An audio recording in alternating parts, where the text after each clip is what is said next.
Hello and welcome back to another tutorial. Today we will talk about the concept of in-editor functions and how you can use them to improve on your workflow with Unreal Engine. In-editor functionality is a feature that is extremely powerful but that only very few know about and that I have just discovered recently, mainly because there have been additions to this system in the latest version of Unreal Engine, which is 4.20, and this will also be the version we are using right now, so make sure to have that installed. The way we're going to explore in-editor functions is that first we'll have a look at what we know about functions so far, how we use them and what we can do with them. Then I'll show you the basics of in-editor functions. And finally we will have a look at utility classes, and these were just added in 4.20. Let's start with what we know about functions so far. I just created a very simple scene here with a sprite background, and on top of that we've got a blueprint class that handles a platform. Let's open this up. And we already know that functions are used to group certain logic that will then handle executing a specific job to help you solving problems.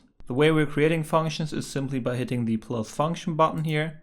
Then we can give it a name, for example, print tiles. And after that we can add some functionality. If we have a look at the viewport, you see our platform here.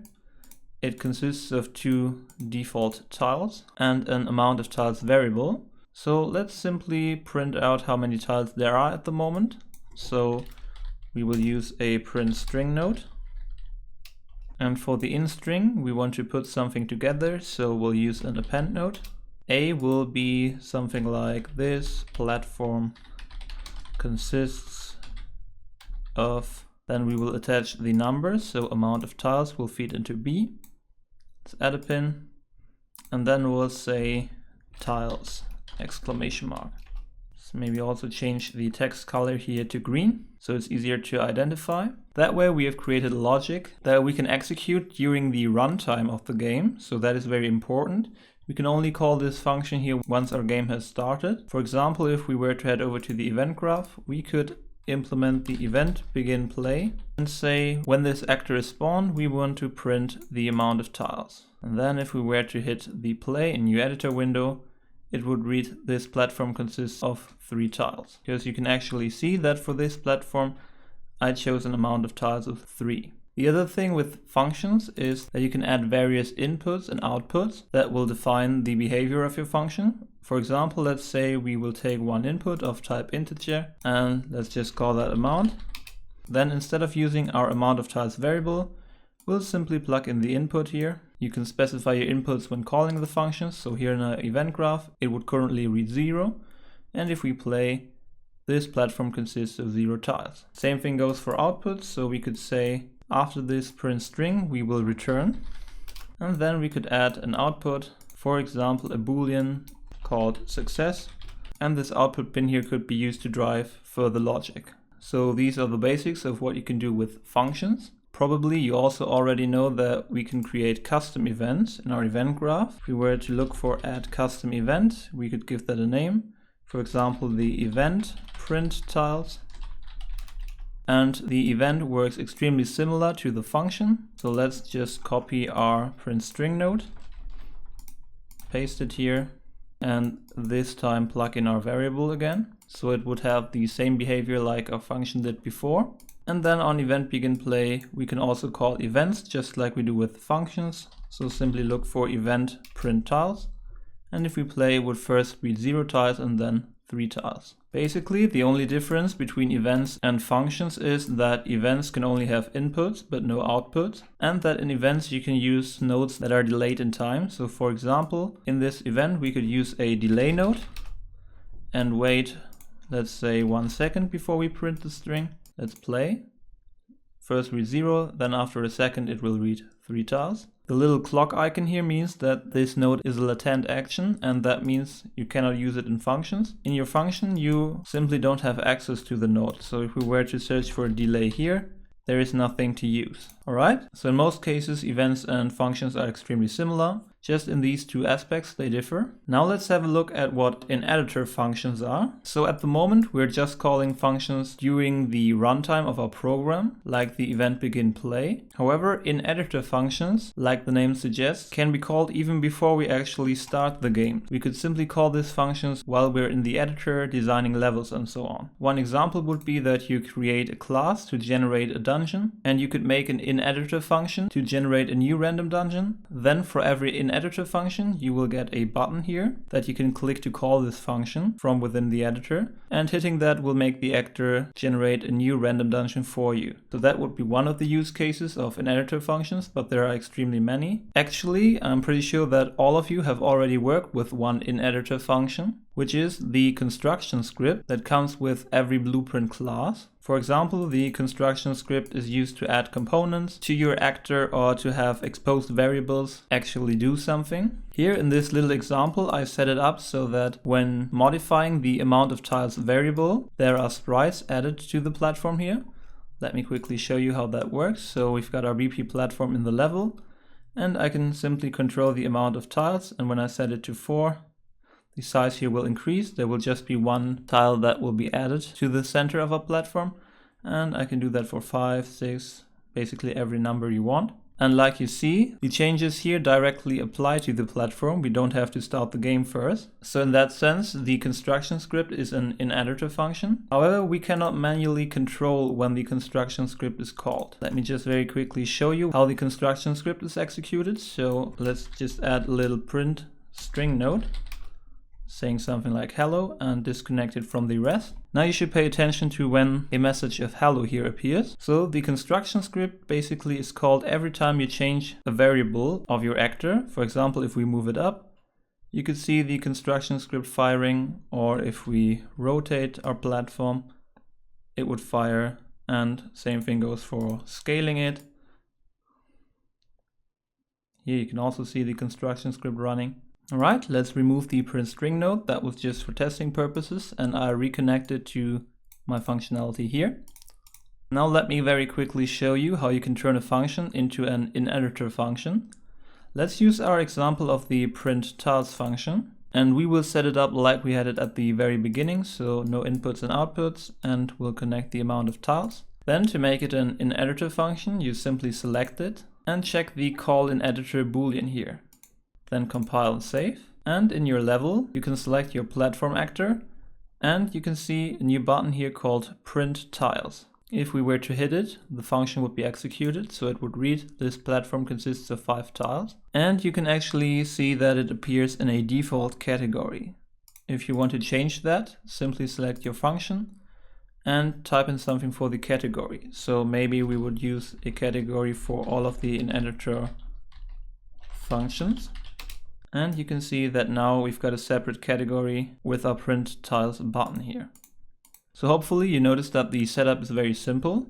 We can do the same thing with events. So in our event graph, let's use the event print tiles. And here, if you select that, there is also a boolean called call in editor. Let's check that. Compile and save.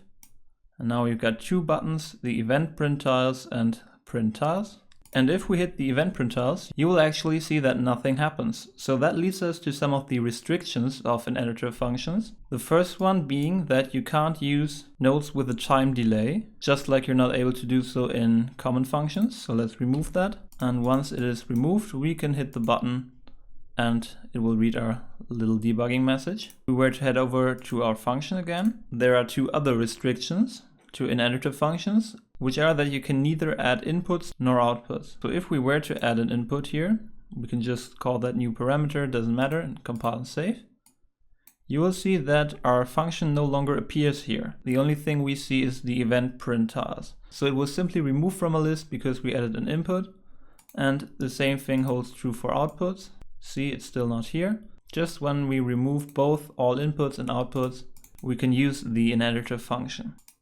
Even though you can't use inputs and outputs, editor functions are still a very powerful tool which may help you to develop and simplify your own workflows within the engine. And especially if you're working on a team with designers and artists, they will also have to use the engine. It can be very comfortable for them to just have some buttons added by the programmers that they can press to do stuff. So that is something to keep in mind, especially when working in team. You should consider in editor functions. And basically that's already it for the basic setup, which leads us to the last point of utility classes, which, like I mentioned, were just added to the engine. Basically they allow you to create in-editor functions that can be used for multiple different actors or assets at the same time. The way you would go about creating these is that you first have to go to Edit, to the editor preferences, and under experimental you will find the tools category and the editor utility blueprints called blutility. Let's enable these. Then go to edit again, to the plugins, and just type in editor here. That will help you finding the editor scripting utilities, so helper functions to script your own UE4 editor functionalities with blueprints. Let's enable that.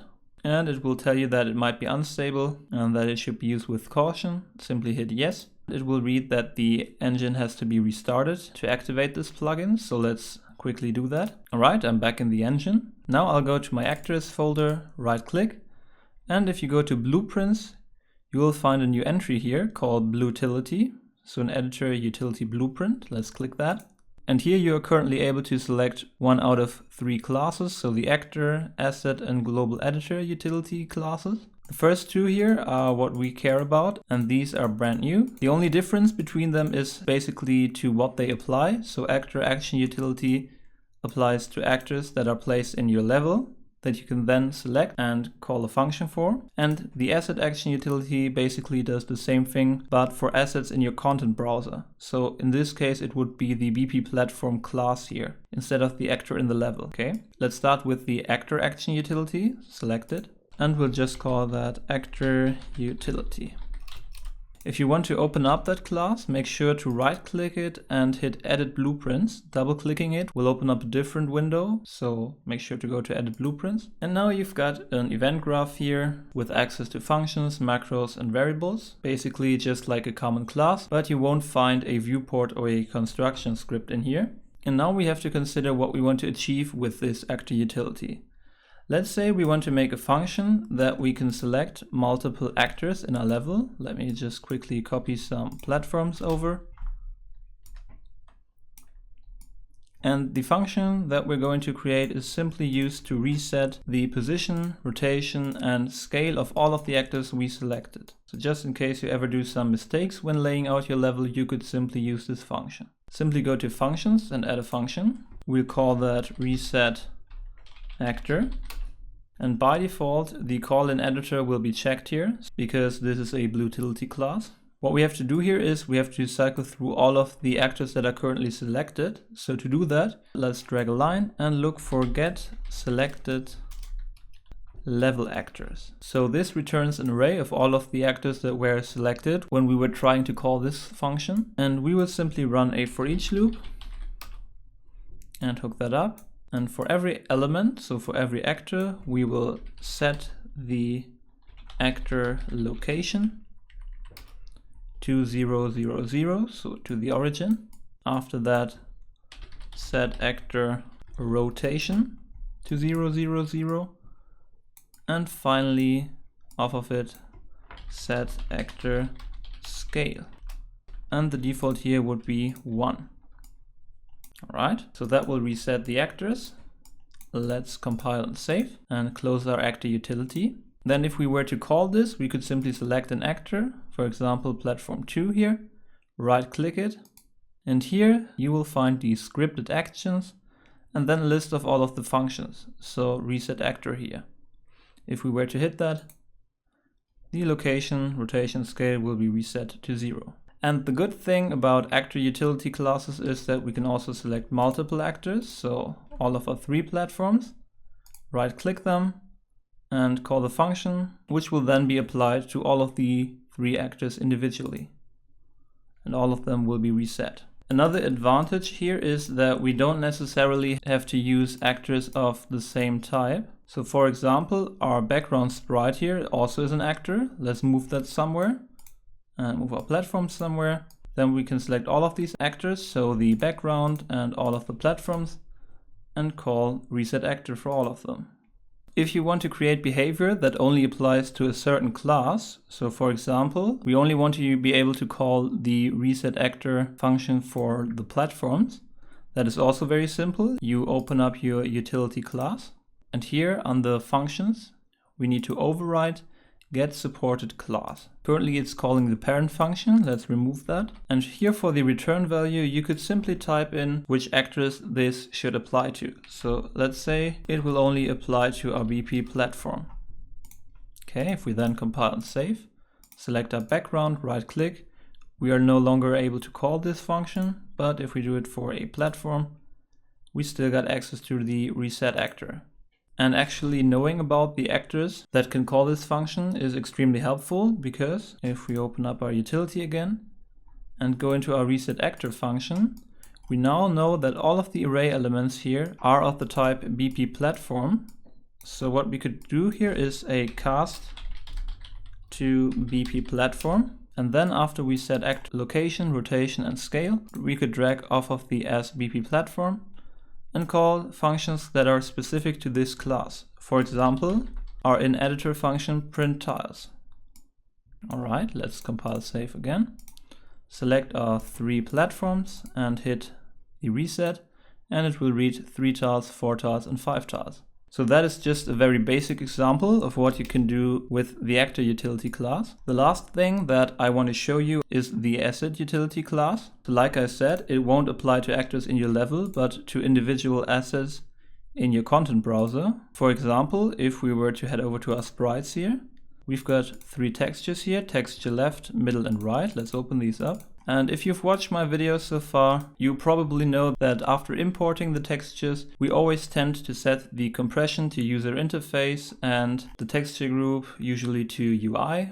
So it would be pretty handy to create a function that will do that for us. And that would mean that when we import a bunch of textures, we wouldn't have to open these up individually and modify the settings or use the property matrix, but we could simply select all of them, right click and call the function. So let's do that. We'll head over to the actors, right click and create a new blueprint blutility of the type asset action utility. Select it and call it asset utility and right click to edit it. We specifically want to set settings of textures. So that means that our supported class here has to be set to a texture so that we can cast to it later. Simply look for texture and use the texture class here. Then let's add a function called apply my settings. And what this will do is we will get selected assets, then run a for each loop again. And because of our get supported class function, we can grab our array element and cast it to a texture. And that way we've got access to specific texture variables and functions. So very quickly, let's open up one of these textures. Basically, what we want to set is the compression setting, the texture group, and let's say we also want to set the filter here to nearest. All right, so off of the as texture, we'll look for set filter to nearest. Then off of it, we will set texture group to UI, and finally we will set the compression setting to user interface to D. To make these changes permanent and to apply them, you will also have to drag off of your actor and look for a function called save loaded asset. And we can check the only if it's dirty. All right, let's compile and save. Right now, most of the textures already have the correct settings, so let's just select some random settings here and do the same thing for left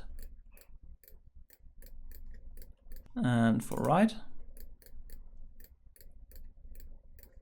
Okay, so all of them have different settings at the moment. To call our asset function, we simply select our 3 textures, then right click them, and under scripted actions we can hit apply my settings. Now if we go in there, their user interface, UI and nearest, and same thing for the texture middle and texture right. Alright. Another advantage of our utility classes here is, if we open them up, we are actually able to add inputs here. So for example, let's say we don't always want to use the filter nearest, so we will simply drag our filter onto our function, and that will create an input called filter. Let's compile and save again. Then select our textures, apply my settings. Now you will get a list of options. We only care about the very beginning of our list, because here you will see your custom inputs. In our case, just the filter. And let's say we want to set it to trilinear. Then if you hit OK, you can see that all of them have the filter trilinear applied. Of course, inputs of a function is not restricted to asset utilities. You can also do that for actor utilities. So if we were to open that up, and let's say in our reset actor, we will make the scale here an input and compile and save. Then if we select our 3 platforms and hit the reset actor function, we can define the scale in here. So let's say scale of 5 and hit OK. And you can see how they were scaled up properly. Alright, so hopefully you've seen that in-editor functions is a pretty powerful tool. And that is the end of this episode. So see you in the next one.